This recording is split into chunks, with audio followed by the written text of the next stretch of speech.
মালয়েশিয়ার আজকের নিউজ। খুশির খবর, বিনা খরচে মালয়েশিয়া যাচ্ছেন ৬৯ জন কর্মী। বিস্তারিত জানতে ভিডিওটির শেষ পর্যন্ত দেখুন। বাংলাদেশ থেকে সম্পূর্ণ বিনা খরচে ৬৯ জন কর্মী মালয়েশিয়া যাচ্ছেন। আগামীকাল শুক্রবার সকাল ৮টা ৫০ তারা মালয়েশিয়ার উদ্দেশ্যে রওনা হবেন।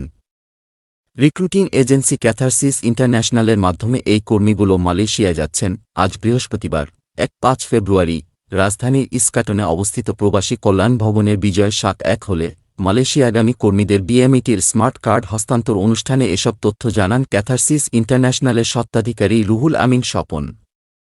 রুহুল আমিন স্বপন বলেন, এই ৬৯ জন কর্মী নিয়ে ১৮৫ জন কর্মী বিনা খরচে পাঠাচ্ছে ক্যাথারসিস ইন্টারন্যাশনাল।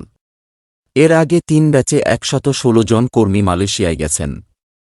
এই কর্মীরা মালয়েশিয়ার ন্যাশনগেট সলিউশন নামক কোম্পানিতে কাজ করবেন।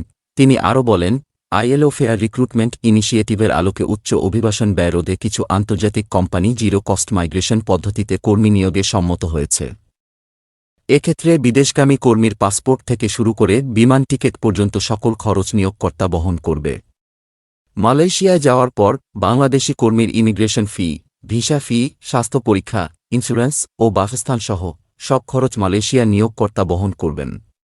পাশাপাশি নিয়োগকর্তা কর্মীর মানসম্মত আবাসন, বীমা, চিকিৎসা ও কল্যাণ নিশ্চিত করবেন। ১,৫০০ রিঙ্গিত বেসিক বেতন ও ২ ঘণ্টা ওভারটাইমে একজন কর্মী মাসে আয় করবেন প্রায় ৫০,০০০ টাকা। অনুষ্ঠানে প্রধান অতিথি হিসেবে উপস্থিত ছিলেন প্রবাসী কল্যাণ ও বৈদেশিক কর্মসংস্থান মন্ত্রণালয়ের সচিব মো. রুহুল আমিন। প্রধান অতিথির বক্তব্যে তিনি বলেন, বাংলাদেশ থেকে সম্পূর্ণ বিনা খরচে মালয়েশিয়ায় কর্মী পাঠানো হচ্ছে। এটা জিরো কস্ট মাইগ্রেশন। তাই সরকার নির্ধারিত ফি-এর বাইরে কাউকে অতিরিক্ত অর্থ দেবেন না। কোনো ব্যক্তি বা প্রতিষ্ঠান যদি অতিরিক্ত অর্থ নিয়ে থাকে সে বিষয়ে আমাদের জানান। আমরা অবশ্যই টাকা ফেরত দেওয়ার ব্যবস্থা করব।